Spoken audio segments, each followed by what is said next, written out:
It's how we think. I believe that's what develops how we become. It's in those moments of thought that sometimes we throw them just out there to find out if we catch people off guard, or catch people to become better friends, catch people to better understand who it is that you have become by way of just thinking. Hey, it's Arrow. This is The Choice. This is what I was writing while the sun was waking up on a brilliant new day. It's been a while since I've been invited to write through a shadow. It's when the sun shoots through the window across my writing page, and all I truly see is the shadow of my writing hand and writing instrument. So many thoughts, but which get to make it to the page? So many pages, but which get the actual voice? The destination of your thought, my thought, anyone's thought, has always inspired each and every one of us, because what moves through us on a daily basis is someone else's thought. Energy is a contagious connection. A good example, the Sklar brothers are a comedy team. What they experience out there on that road becomes a conversation with me, with you if you see them live in concert. We take those conversations and we push them outward. It reaches everywhere. Here's something I want you to think about. We are moved because somebody before us moved. Energy doesn't end, it evolves. It can take a viewed shape and allow it to move through anybody in any area, in any direction. What was once positive can easily become a negative or questionable. A thought or energy unused can be just as damaging, or it can be clearly a great idea to not the present, but a different time. There's energy moving through each and every one of us at all times. Now, I don't know if you've ever used this thing called the Bod Pod. It's a TINS unit that sends electricity into your body. If I'm sitting wrong at work, I use this unit, my body begins to communicate through its way of healing. Our daily goal is to create positive energy, but the problem is that there's so much noise and so much weight in the world that what we're developing is negative energy. And the goal is to try to figure out who is putting words into your thoughts. Because once those thoughts develop into a movement or an energy source, it is what's controlling everything that becomes your choice. And when you make a choice that is difficult, we put ourselves in a destination of returning to, page 1? Or are we trying to write pages that don't exist? The destination of a thought always inspires me because it's part of a journey.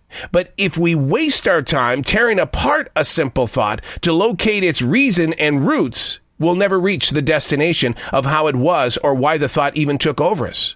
Where then is the inspiration if history isn't part of the process?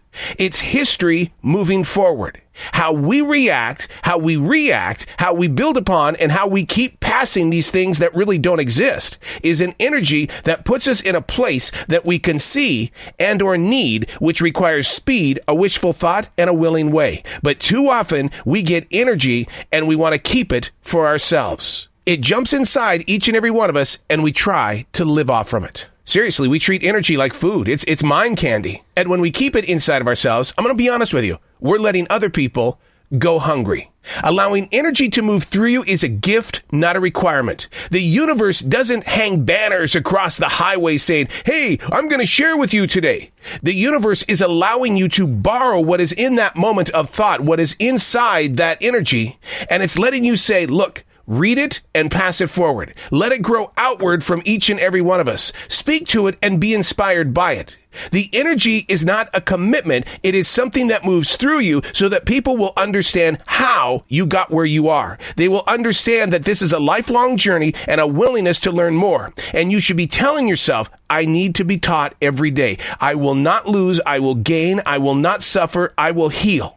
The partnership of your mind, body, and soul needs that energy in order to survive, but you can't keep it inside that system of choice. You've got to be able to let it go and let it reach somebody else. By way of you, somebody else's life will change. And that does not mean that only the preacher man up there in the pulpit is the one that brings people to a living and loving universe in Christ. You have the ability to change other people as well, but you've got to let that energy grow. It's got to be able to provide fruit for not only you, but it's also going to provide inspiration for others who need the same exact purpose and plan in their own personal lives.